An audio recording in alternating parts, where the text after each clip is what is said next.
Sobat Investor.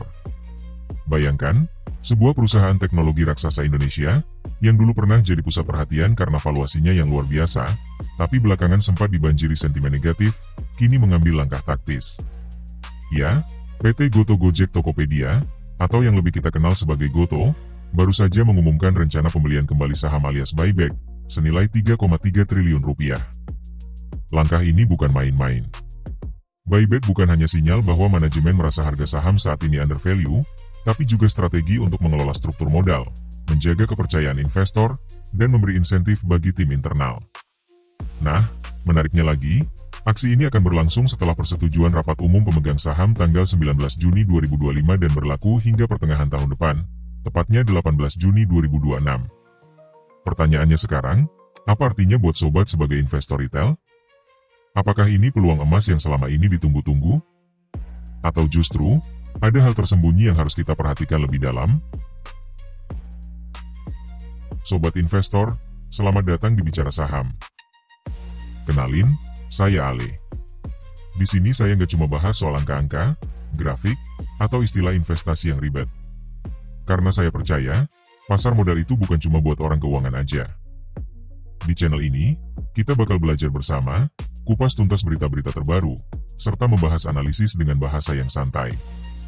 Dan tentu aja, sharing tips yang praktis, yang bisa langsung sobat pakai, dalam kehidupan sehari-hari. Jadi, apapun latar belakang sobat, nggak masalah, karena tujuan kita cuma satu, agar sobat makin percaya diri dalam melangkah di dunia investasi. Sobat investor, kalau sobat bertanya-tanya, kenapa Goto rela menggelontorkan dana sebesar 3,3 triliun rupiah, hanya untuk membeli kembali sahamnya sendiri? Jawabannya bukan cuma soal harga saham yang sedang murah. Tapi lebih dalam dari itu. Manajemen Goto menyampaikan bahwa tujuan utama dari buyback ini, adalah untuk mengoptimalkan struktur modal. Artinya, mereka ingin menjaga keseimbangan antara modal yang dimiliki perusahaan, dengan jumlah saham yang beredar di pasar. Semakin sedikit jumlah saham yang beredar, semakin besar potensi nilai per sahamnya naik, yang tentu bisa memberikan dampak positif bagi investor jangka panjang. Tapi bukan itu saja. Langkah ini juga membuka ruang bagi program kepemilikan saham untuk karyawan dan manajemen. Jadi, ketika tim internal punya kepemilikan langsung dalam perusahaan, mereka akan merasa lebih memiliki, dan terdorong untuk bekerja lebih keras, lebih loyal, dan tentu, lebih selaras dengan kepentingan para pemegang saham. Dengan kata lain, ini bukan cuma strategi finansial. Ini adalah cara Goto memberi sinyal, kami percaya pada masa depan kami. Dan kami ingin tim internal kami, untuk ikut memiliki dan membangun perusahaan ini bersama-sama. Sobat investor, yang menarik dari rencana buyback Goto ini bukan cuma nilainya yang jumbo. Tapi juga dari mana dananya berasal. Goto menegaskan bahwa dana sebesar 3,3 triliun rupiah itu, tidak berasal dari hasil IPO atau penawaran umum. Dan juga bukan dari utang. Artinya, mereka tidak mengorbankan struktur pendanaan jangka panjang, atau menambah beban bunga, hanya demi membeli saham sendiri. Dana buyback ini sepenuhnya berasal dari kas internal perusahaan. Per akhir Maret 2025, Goto masih memegang kas, setara kas, dan deposito berjangka sebesar 21 triliun rupiah. Jadi bisa dibilang, Goto sedang menunjukkan bahwa mereka punya likuiditas yang sehat, dan mampu menjalankan strategi jangka panjang tanpa harus bergantung pada pendanaan eksternal. Ini memberikan sinyal positif ke pasar. Karena ketika perusahaan bisa buyback tanpa ngutang, itu artinya mereka sedang dalam posisi kuat secara keuangan, dan cukup percaya diri untuk berinvestasi pada dirinya sendiri. Tapi sobat investor, jangan bayangkan Goto akan menyapu bersih seluruh saham yang beredar. Buyback ini tetap punya batas. Goto sudah menetapkan bahwa pembelian kembali saham ini tidak akan melebihi 10% dari modal ditempatkan dan disetor. Dan di dalam angka itu, sudah termasuk saham-saham yang sudah mereka miliki sebelumnya sebagai saham treasury. Sebagai gambaran, saat ini Goto sudah mengantongi sekitar 27,8 miliar lembar saham treasury, atau setara dengan 2,33% dari modal ditempatkan dan disetor. Jadi kalau buyback ini jalan terus, mereka bisa tambah maksimal sekitar 7,67% lagi dari total saham, untuk dimasukkan ke portofolio treasury mereka. Apa artinya buat sobat investor? Buyback seperti ini bisa berdampak positif ke harga saham. Karena dengan jumlah saham beredar yang berkurang, nilai per lembar saham bisa meningkat, terutama kalau fundamental perusahaan juga ikut membaik. Sobat investor, buyback saham senilai triliunan ini juga nggak datang begitu saja. Ada alasan kuat di balik langkah ini. Salah satunya adalah karena kinerja keuangan Gotoh yang mulai menunjukkan perbaikan. Di kuartal pertama tahun 2025, Gotoh berhasil mencatatkan pendapatan bersih sebesar 4,2 triliun rupiah. Angka ini naik sekitar 4% dibandingkan periode yang sama tahun lalu. Tapi yang lebih menarik, kenaikan ini bukan cuma karena peningkatan transaksi. Gotoh juga sukses menekan berbagai beban operasional, seperti biaya pemasaran, administrasi, hingga operasional pendukung lainnya. Efisiensi ini berdampak besar. Rugi bersih Gotoh yang sebelumnya nyaris mencapai 938 miliar rupiah di kuartal 1 tahun lalu, kini berhasil ditekan hingga tinggal sekitar 367 miliar rupiah. Bahkan, rugi yang diatribusikan ke entitas induk berkurang lebih dari 60%. Buat sobat investor, ini bisa jadi sinyal bahwa Gotoh sedang menuju arah yang lebih sehat secara fundamental. Dan buyback saham bisa jadi momentum untuk membangun kembali kepercayaan pasar. Sobat investor, nggak berhenti di situ. Salah satu poin paling menarik dari laporan keuangan Gotoh adalah efisiensi biaya besar-besaran yang berhasil mereka lakukan di kuartal pertama tahun ini. Total beban operasional Gotoh turun hampir 12%, tepatnya 11,9%. Dari sebelumnya sekitar 5 triliun rupiah, kini tinggal 4,4 triliun rupiah aja. Penurunan beban ini jadi kunci kenapa rugi bersih mereka juga ikut menyusut drastis.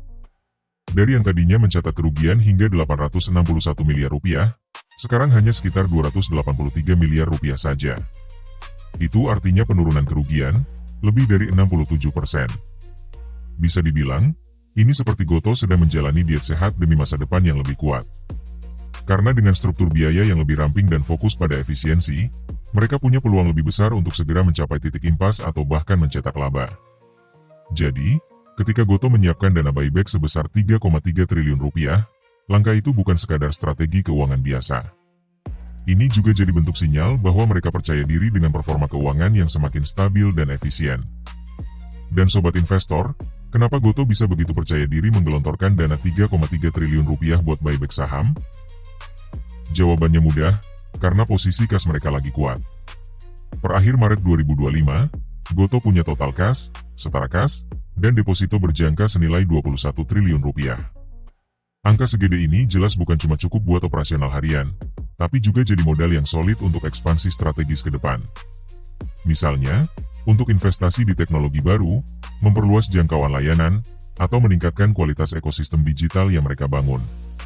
Jadi ketika mereka bilang dana buyback ini nggak diambil dari utang atau hasil IPO, tapi murni dari kantong internal, itu bukan sekadar pernyataan.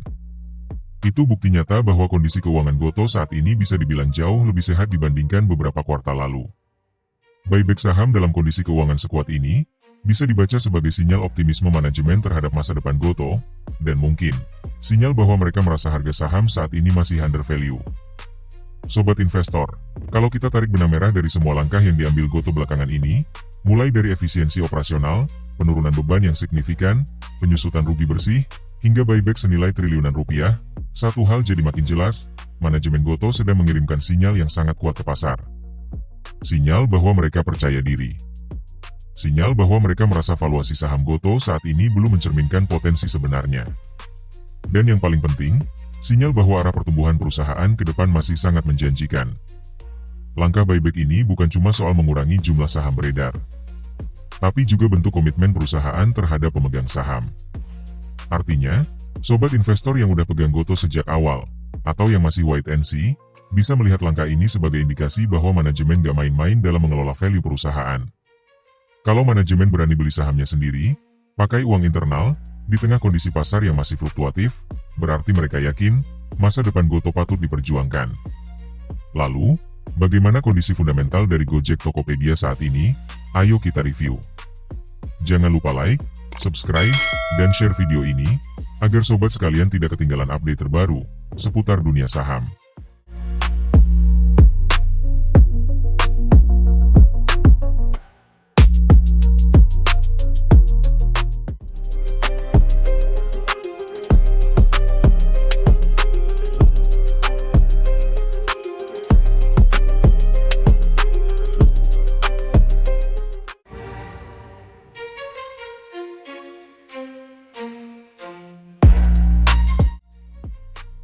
Di sisi lain, Pernah nggak sih sobat kepikiran, siapa sebenarnya yang punya Goto?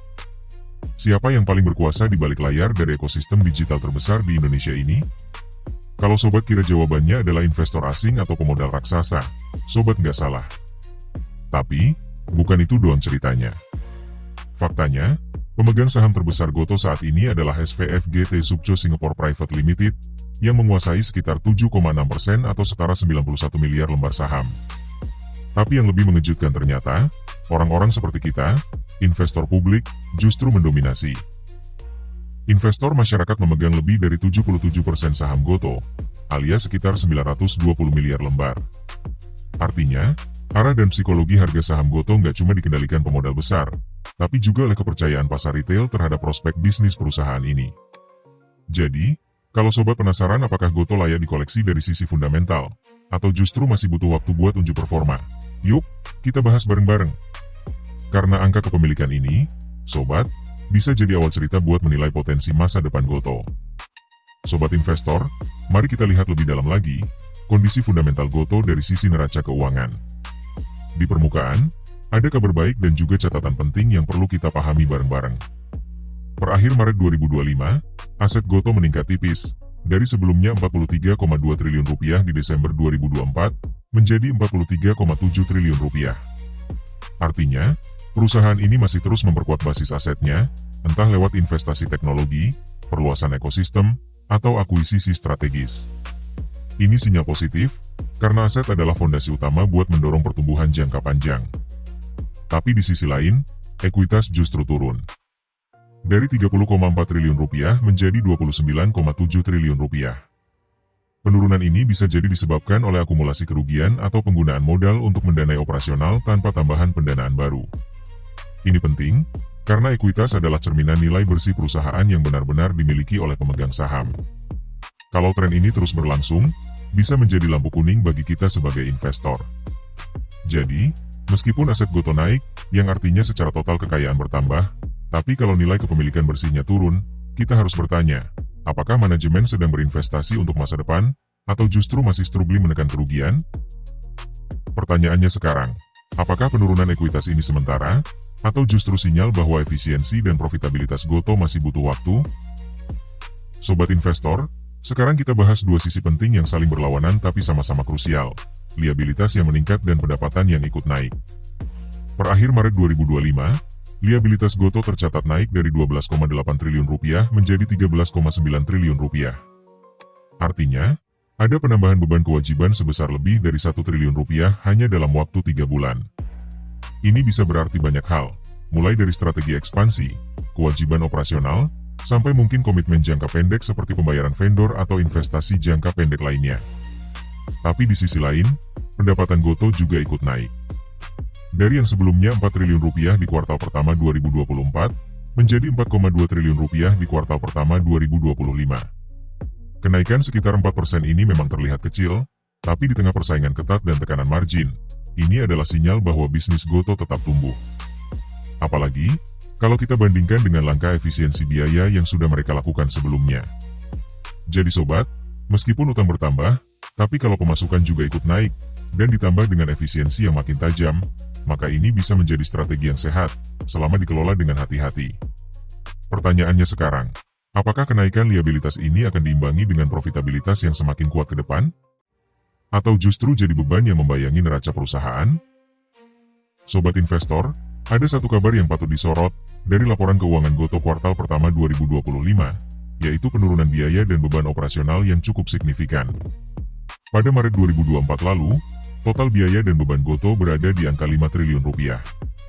Tapi, hanya dalam waktu 1 tahun, angka itu berhasil ditekan menjadi 4,4 triliun rupiah di Maret 2025.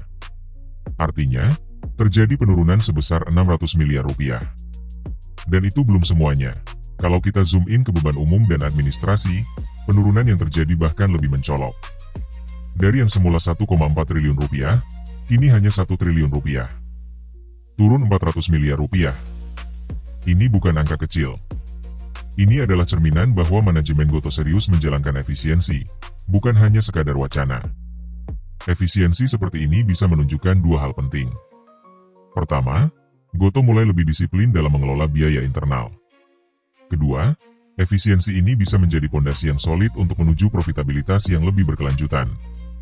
Dengan beban yang makin ramping dan pendapatan yang tetap tumbuh, margin operasional Gotoh pun mulai terlihat membaik. Dan ini adalah salah satu sinyal yang dicari para investor value investing, bahwa perusahaan mulai berdarah biru secara fundamental. Tapi tentu, efisiensi saja tidak cukup. Kita tetap harus pantau konsistensi kinerja ini ke kuartal-kuartal berikutnya. Karena yang menentukan arah valuasi, bukan hanya angka hari ini, tapi arah jangka panjang yang bisa dipertahankan. Sobat investor, kalau kita bicara soal perusahaan teknologi seperti Gotoh, salah satu hal yang paling sering jadi sorotan adalah apakah mereka masih bakar duit? Dan di sini, ada kabar yang cukup bikin optimis. Rugi bersih Gotoh di kuartal pertama 2025, tercatat sebesar 366 miliar rupiah. Mungkin angka ini terdengar besar. Tapi, kalau kita bandingkan dengan posisi setahun lalu, yang saat itu rugi mencapai 937 miliar rupiah, maka ini penurunan yang sangat signifikan. Turunnya hampir 61%. Artinya apa? Artinya perusahaan mulai berhasil menekan kerugian secara konsisten. Dan ini juga tercermin dari rugi per saham. Dari yang sebelumnya 0,8 rupiah per saham di Maret 2024, sekarang hanya tinggal 0,2 rupiah per saham. Ini adalah titik balik penting dalam analisis fundamental perusahaan digital.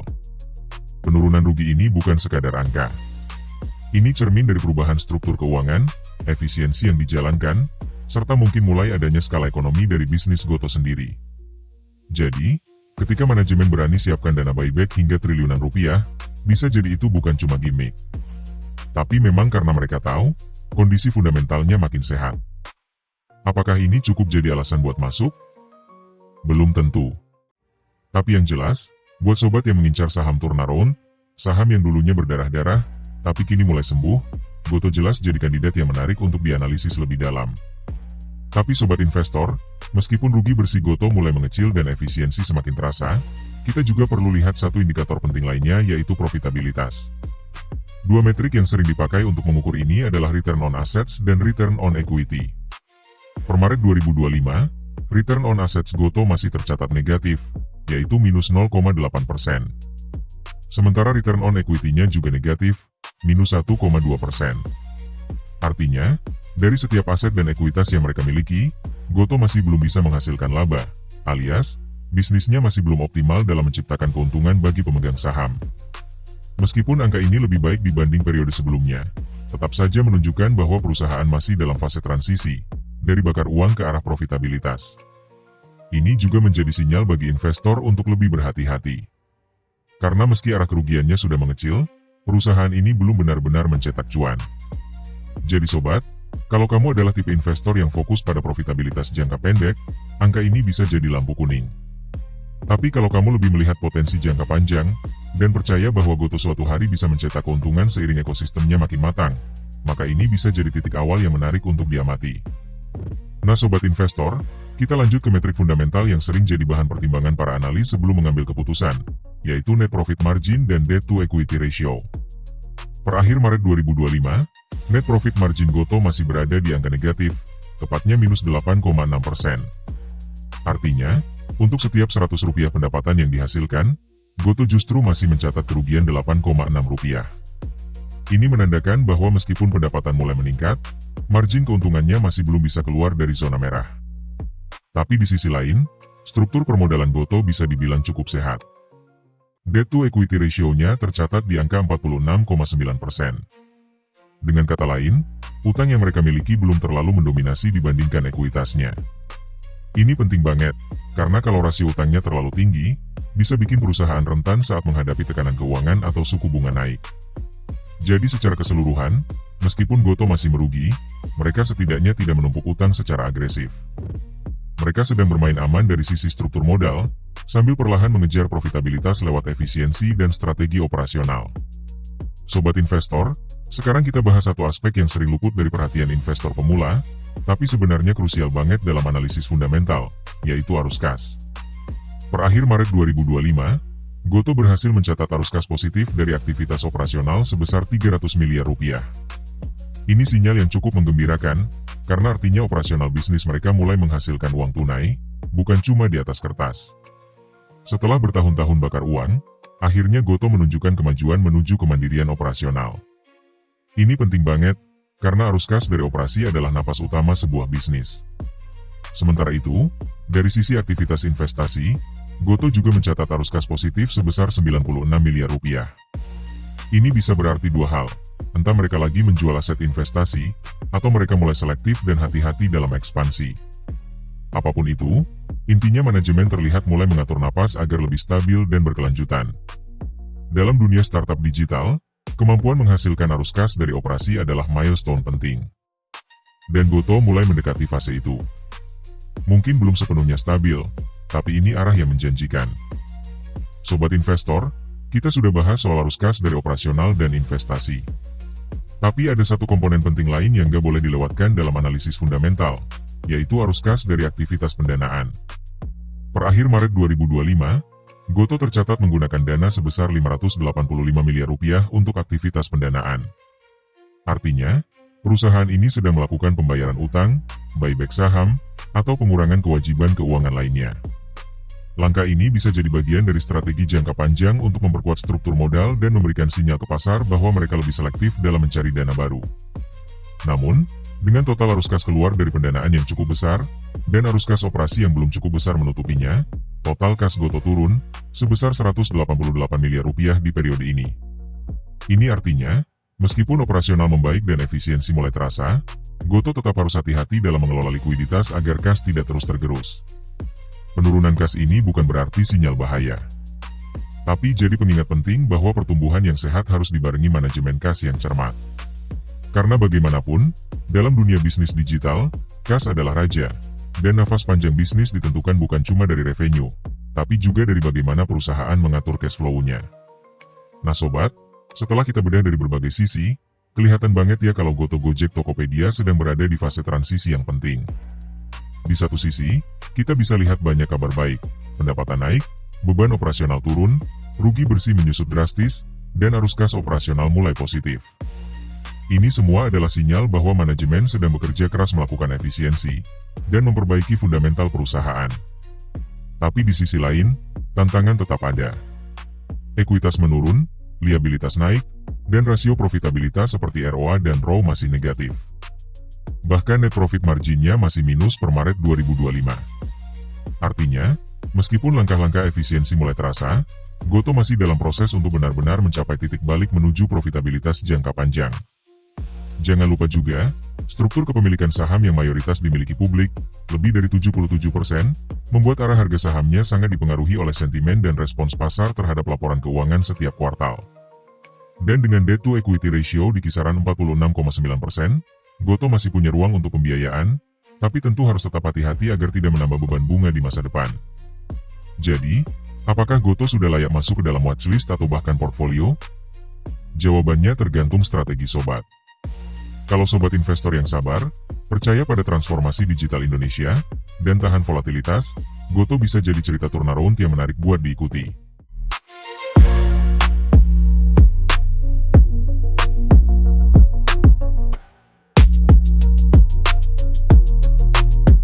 Kalau sobat suka konten kayak gini, jangan lupa klik like, biar algoritma tahu, sobat tertarik sama topik investasi dan saham.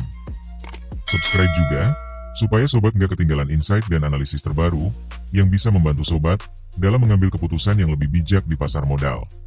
Jangan lupa tulis pendapat sobat di kolom komentar. Ingat sobat, belajar investasi itu lebih seru kalau bareng-bareng. Sampai ketemu di video selanjutnya.